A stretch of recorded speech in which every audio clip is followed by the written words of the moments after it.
Isang mapagpalang umaga sa ating lahat. Happy 3rd anniversary MMK family. Hindi ko alam kung anong feeling ng magse-celebrate ng ikatatlong taon. Kagabi sa totoo lang nung sinalubong namin ang ikatatlong taon anibersaryo ng bahay natin, naiyak talaga ako. Hindi ko alam kung matutuwa ako or maging sad ako. Pero syempre kasama ko ang mga anak ko, ang asawa ko, napaka napakagaan sa pakiramdam na andito kayo buong pamilya. Kumbaga sasalubungin ninyo yung anibersaryo. Napakahalaga tong araw na 'to.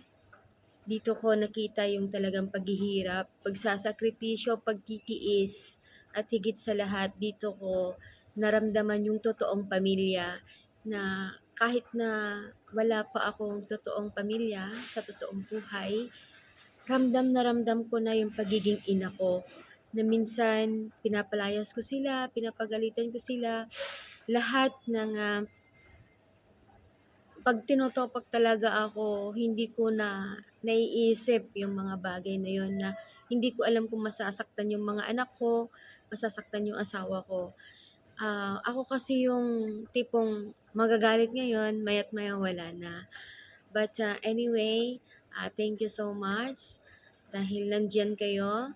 Andito tayo para i-celebrar, sabay-sabay natin na i-celebrar ang ikatatlong taong anibersaryo ng MMK.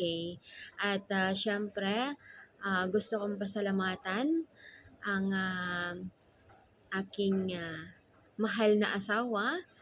Siya po ang gumastos ng lahat at wala po kahit piso po akong nagastos. Siya po lahat yung big sponsor po natin. Walang iba kundi ang Daddy Rashid. And syempre, gusto ko din pasalamatan ang aking co-owner na nandyan lagi nakasupport kay Mami Queen. Ang aking mga anak, President down to Muse. Syempre, hindi ko na sila iisahin no kasi marami na po akong anak. Ayan. And natutuwa naman ako dahil nandyan sila palagi. Hindi man ganon kaganda yung samahan namin, no? Pero ibang mafe-feel mo talaga ng totoong pamilya. Yung tatawa ka nakasama sila, yung iiyak ka nakasama sila. Ano bang wala ng hiya sa bawat isa? So, ibig sabihin nun, totoong pamilya po talaga kami dito sa MMK. And napaka-bless ko dahil biniyayaan talaga ako ng mga gwapo at magagandang anak. Na kahit na sinasabi nila na hindi sila gwapo at magaganda, para sa akin, dahil ako yung nanay nila, sila ay magaganda at gwapo. At syempre, may pinagmanahan daw kay Daddy Rashid nila. Huwag kayong malito, hindi lang sa gwapo. Bukod sa gwapo, mataba. Ayan, kaya sila nagmana kay Daddy Rashid. Mga tampururot yung mga yan. Kahit ako'y topakin, tuyuin na sinasabi ng mga anak ko, masasabi ko naman na yung mga yan ay mga matataba. Diba? Nakabawi na ako kahit ngayon lang. And 19 contenders, congratulations. Sana isa kayo sa 10 na makukuha ngayong darating na grand finals. So, sana makita ko kayo at sana mag-enjoy kayo. And hintayin nyo lang po yung mga sorpresa po na ihahatid ng MMK family sa inyo. And gusto ko lang din pasalamatan syempre ang aking kapatid sa Amro, si kapatid Queen and kapatid Nico. Thank you so much sa pag-support na sa amin dito sa MMK kasama ng mga anak ko. Andyan kayo lagi para sa amin.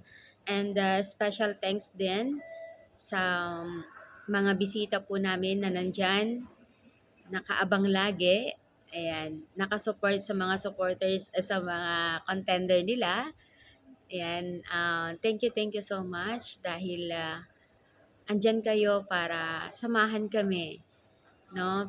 Na i-celebrar ang ikatatlong taong anibersaryo po namin. Wag po kayong mag-alala dahil marami pa po kaming surprises. As long as na maganda yung kinalabasan ng ating event, no?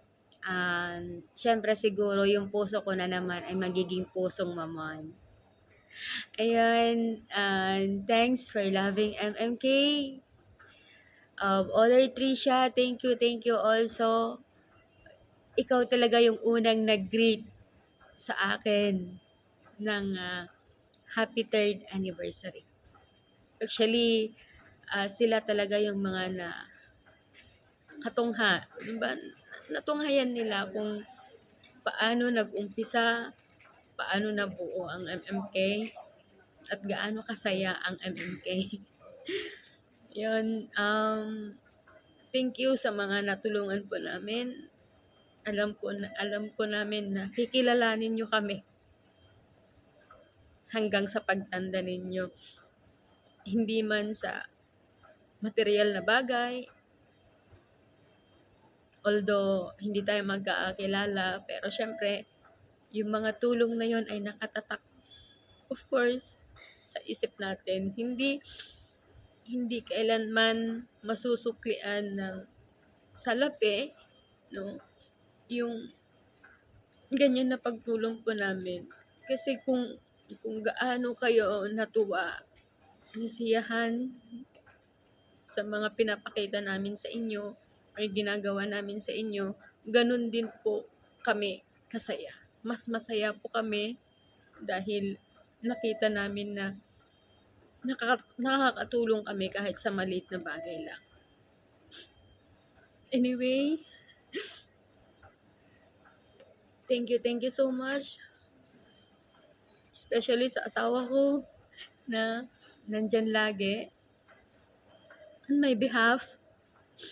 Pag busy ako, nandyan ang aking co-owner na si Anak Chin. Na kahit maraming mga problema, mga pagsubok, mga gustong sumira sa samahan namin, pero sama-sama kami. Patuloy naming pinagbubuklod-buklod ang bawat isa para sa ganun. Tumagal pa yung samahan namin, tumagal yung pagmamahalan namin dito sa MMK, na kailanman hindi yun masusuklian ng salapi, ng halaga ng pera, as long as na yung love, yung respect, nandyan lagi para sa amin. Thank you so much, at hindi nyo kami pinabayaan kahit na may gustong i-down kami. Na minsan gusto kong i-disband ang MMK, pero iniisip ko marami na din akong hirap, marami ng tawanan, iyakan, magagandang samahan na nangyari dito sa MMK. But andito pa rin kami na patuloy na magbibigay ng kasiyahan sa inyong lahat. Once again, happy 3rd anniversary MMK family. We love you all.